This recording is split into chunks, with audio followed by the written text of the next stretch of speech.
Assalamualaikum warahmatullahi wabarakatuh. Selamat datang di channel saya. Udah lama juga sih nggak bikin video, mohon maaf sebelumnya karena belakangan ini saya lagi sibuk persiapan untuk startup semester saya yang saat ini semester keempat, yang sebelumnya saya sempat tangguh atau boleh dikatakan dalam bahasa Indonesianya biasa disebut cuti kuliah gitu.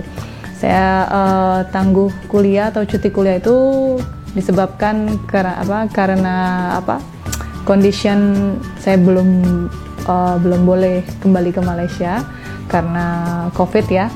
Jadi di semester sekarang ini saya putuskan untuk tetap kuliah dan caranya gimana kita simak di video ini ya, gimana caranya student yang based on research yang research program bisa terus lanjut, gimana jalanin risetnya dan segala macam yang seharusnya di tempat kampusnya gitu kan lebih luasa, lebih enak. Terus gimana caranya biar tetap kuliahnya bisa lanjut terus dan bisa menyelesaikan semester terakhirnya ini. Simak terus videonya, jangan di skip-skip.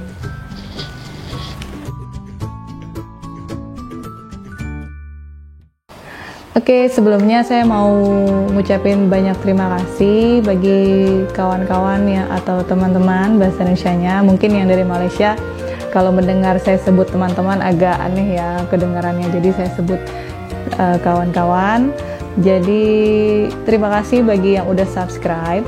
Sebenarnya saya nggak nyangka banget gitu loh, ada yang mau nonton video saya yang kebanyakan video ngoceh gitu ya, atau video cakap-cakap gitu kan. Itu sangat luar biasa kalau kalian ada yang mau subscribe gitu loh. Jadi memang tujuan saya buat channel ini sebenarnya hanya untuk sebagai nyimpen aja gitu kenangan-kenangan semasa saya master, karena ini pengalaman pertama saya studi di negara orang. Udah gitu kan kondisi juga udah jadi emak-emak ya, udah jadi emak, udah jadi ibu gitu, terus punya anak 2 gitu kan ya. Jadi saya abadikan momen-momen saya, cerita-cerita saya di dalam YouTube gitu. Terima kasih juga bagi kawan-kawan yang udah pilih video saya, dan semoga kalian boleh enjoy video saya ini. Terima kasih. Oke, di video sebelumnya saya pernah bahas ya kalau student Indonesia itu belum boleh datang ke atau kembali lagi ke Malaysia untuk melanjutkan studinya disebabkan karena negara Indonesia salah satu negara yang masuk list daftar yang nggak boleh masuk Malaysia karena tingkat COVID-nya juga tinggi banget di negara kita gitu loh. Jadi belum boleh masuk gitu kan ya. Sedih, agak sedikit kecewa ya pastilah, karena siapa yang nggak pengen kuliahnya lanjut terus dan cepat selesai. Semua orang ingin seperti itu, ingin cepat selesai gitu kan.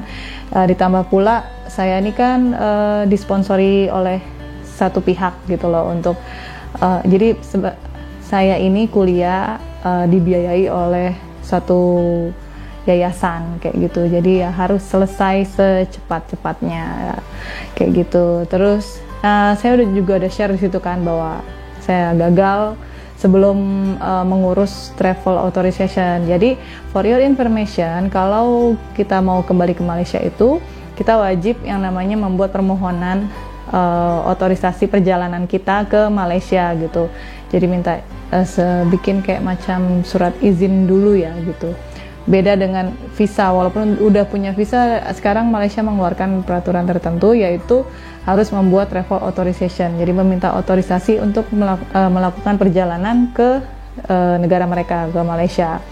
Itu saya waktu itu posisinya baru email kampus, ternyata langsung ada, nggak lama kemudian, sehari atau malamnya langsung ada kabar bahwa student dari 3 negara waktu itu ya nggak boleh masuk. Tapi sekarang sudah nggak cuma 3 negara tapi 23 negara yang di ban, ada di daftar, ada di ban listnya Malaysia gitu. Ya it's okay ya, gimana, memang itu aturan mereka ya harus saya hargai, saya apa namanya ya, saya maklum, kalau maklum bahasa Malaysia taunya information ya, saya hargailah keputusan daripada negara Malaysia yang bertujuan untuk melindungi masyarakat Malaysia dari mara bahaya gitu, dari virus ini gitu. Terus setelah beberapa minggu dari itu pemerintah Malaysia memaklumkan kembali atau mengumumkan kembali bahwa kita udah boleh masuk nih, khusus untuk student, expatriate, dan apalagi ya, pokoknya ada tertentu lah yang bisa diizinkan masuk gitu. Ya udah, terus kemudian step pertama saya email ke pihak kampus, saya inform saya akan datang ke Malaysia, terus saya minta prosedurnya seperti apa, adakah prosedur terbaru, karena sebelumnya kan sudah tidak diizinkan gitu kan, terus kemudian diizinkan, apakah ada aturan terbaru. Kemudian pihak kampus balas ke saya, bilang katanya prosedurnya masih tetap sama seperti semula, tapi kalau bisa beli tiket untuk 1 bulan ke depan. Jadi nggak bisa yang hari Senin kita inform ke kampus, terus kemudian Senin depan kita udah beli tiket gitu untuk ke Malaysia. Jadi harus dikasih jarak. Kalau dari IMGS-nya atau Immigration bagian pendidikan tinggi itu batasnya paling cepat tuh 21 hari. Tapi kalau dari pihak kampus nyuruhnya sih 1 bulan gitu. Cuman saya nggak ikut imigrasi, nggak ikut kampus, saya ambil tengah-tengah, saya kasih jeda waktu 25 hari gitu kan. Jadi saya waktu itu urus di sekitar pertengahan September deh, September tengah mau ke belakang, mau ke akhir, itu saya urus, saya beli tiket untuk 14 Oktober gitu. Terus saya juga udah mulai langsung membuat travel authorization, jadi kita submit tuh tiket kita kayak gitu. Jadi syaratnya emang harus beli tiket dulu, saya submit saat itu. Terus kemudian boleh ditengok di dalam aplikasi atau di webnya IMGS yang untuk tracking ini kita udah progres dokumen kita itu udah berapa persen sih kayak gitu. Hampir mirip-mirip kayak bikin visa student kayak gitu, bisa dicek sudah berapa persen. Tapi seminggu setelah submit ada pemberitahuan lagi bahwa saya tidak diizinkan untuk membuat ini dulu, maksudnya kayak semacam dipospon dulu lah, karena Malaysia ini kasusnya semakin meningkat waktu itu ya. Bukan intinya mereka nggak ngebatalin gitu loh, mereka ngebatalin bahwa student dari 23 negara itu tadi nggak boleh datang gitu. Jadi dipospon dulu, padahal waktu itu status saya sudah 50% ya di di IMGS itu. Jadi tinggal 50% lagi, setengah langkah lagi tuh udah bisa dapat travel authorization, terus bisa terbang gitu kan. Ya udah, memang belum rezeki. Terus akhirnya saya inform ke supervisor saya atau ke pembimbing saya. Dari awal saya udah feeling sih, maksudnya bakalan susah lagi masuk Malaysia gitu, karena memang tujuannya mereka tuh sampai 0 kasus ya gitu. Jadi mustahil lah, apalagi negara kita ini atau di Indonesia ini tingkat COVID-nya itu wow banget sih gitu. Jadi kayaknya agak susah sih, nggak cuman Malaysia yang nge-ban kita, tapi ada beberapa negara lain yang memang orang Indonesia nggak boleh masuk kayak gitu.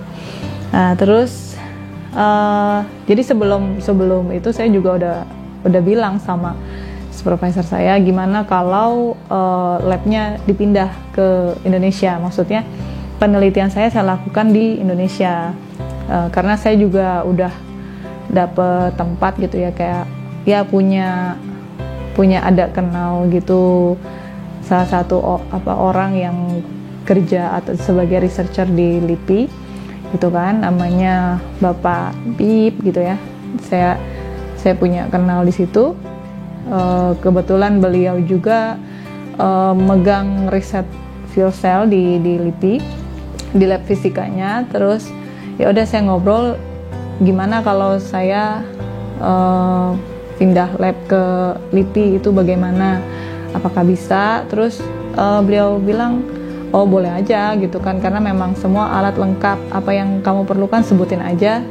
Kemudian saya sebutin saya perlu ini. Terus beliau bilang oh oke, ada semua kayak gitu. Jadi ya pindahin aja ke sini risetnya, daripada nunggu di sana nggak pasti gitu kapan bisa diterima datang ke sana lagi gitu kan. Terus jadi kuliahnya mandek, ya mendingan di ini aja diputar, maksudnya dipindahin aja labnya ke LIPI kayak gitu. Terus oke, jadi kemarin-kemarin tuh saya sibuk itu ya, jadi mohon maaf nggak sempet bikin video lagi atau bikin konten lagi karena saya sibuk untuk ngurus preparation lagi. Jadi saya mulai dari awal lagi startup untuk lanjut riset saya di Indonesia gitu, tepatnya di LIPI. Jadi memang nggak mudah ya menyiapkan segala sesuatunya, karena ini pun kan lab bukan, maksudnya kita kan walaupun warga negara bukan warga negara Malaysia, tetap aja kita bagian dari UKM gitu. Saya nih bagian dari UKM, jadi harus ada surat semacam surat sokongan atau surat pengantar dari university. Nah itu kan karena status saya tangguh atau cuti, jadi saya belum bisa tuh minta surat dari pihak kampus untuk daftarkan ke LIPI untuk semacam izin inilah ikut program pembimbingan untuk tesis gitu loh. Terus akhirnya ya udah saya tunggu, karena tahun ajaran semester ini bermula di 12 Oktober. Ya udah, jadi saya tunggu dulu sampai 12 Oktober. Harus bayar dulu, jadi 12 Oktober tuh saya bayaran dulu, kemudian dikonfirmasi 3 hari kemudian, terus saya bisa daftar itu di hari keempat atau kelima gitu. Terus hari Seninnya baru dilaporin ke kayak pengetua Vioselnya gitu, kayak apa ya namanya, pengarah institut. Terus saya tunggu beberapa hari, akhirnya boleh diizinkan. Ya udah, terus sampai sekarang saya masih tunggu surat dari pihak institut sih untuk sebagai surat pengantar ke LIPI untuk ini ya, itu salah satu syaratnya lah daftar ke program pembimbingan tesis di LIPI gitu. Nah nanti kalau udah baru tuh saya kirim proposal riset, di submit semua ke dalam. Nah nanti saya konfirmasi ini loh yang saya perlukan, chemicalnya ini untuk bahan-bahannya lah, material yang saya perlukan. Ini listnya kayak gitu. Nanti kan dicocokin apakah LIPI punya stoknya.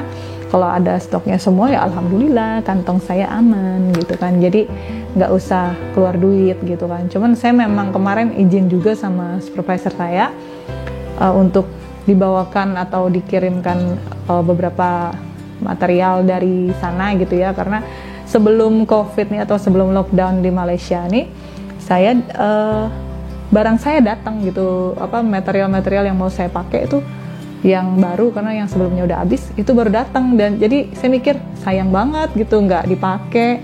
Kalaupun saya harus beli di sini itu satu botolnya jutaan gitu kan, ya lumayan elus-elus dompet juga sih, karena mahal gitu kan, harga 500 gramnya itu bisa berapa juta gitu kan, dan yang diperlukan juga banyak. Jangan dompetku gitu kan. Jadi ya udahlah, saya minta kayak gitu ya, supervisor saya oke aja. Dan beliau alhamdulillahnya ya Allah, emang rezeki anak soleha ya. Jadi beliau mau bayarin ongkos kirim dari Malaysia ke sini gitu. Jadi chemical saya mau dikirim ke sini. Kayak gitu. Jadi saya masih rempes aja itu sama urusan persiapan. Jadinya mau bikin video juga belum sempet ya, pikiran masih kemana-mana karena deg-degan juga ini last sem gitu. Should be the last gitu kan, karena nggak boleh nambah-nambah lagi, kalau nggak nanti saya didenda gitu. Jadi karena ya resiko menerima beasiswa dari suatu pihak ya kayak gini lah, jadi harus lulus, harus on time gitu. Jadi nggak boleh minta-minta duit lagi, nggak boleh lebih-lebih lagi kayak gitu. Oke. rasanya videonya sampai di sini dulu. Nanti kayaknya saya akan update-nya itu mengenai milestone studi saya itu ya di Indonesia, di LIPI kayak gitu ya. Bagi yang masih penasaran pengen tahu tentang dunia fuel cell atau riset saya di bidang fuel cell, ya boleh di subscribe. Dan yang udah nonton, kalau boleh minta like-nya ya kayak gitu. Terus semoga video saya bermanfaat, dan video-video lain saya juga semoga dapat menginspirasi atau bermanfaat bagi kalian yang menonton. Terima kasih yang sudah subscribe, yang belum subscribe ya boleh kalau mau subscribe, kalau yang enggak ya udah nggak apa-apa. Kalau kata anak saya nggak boleh maksa-maksa gitu. Oke, sekian dulu video kali ini. Bye bye.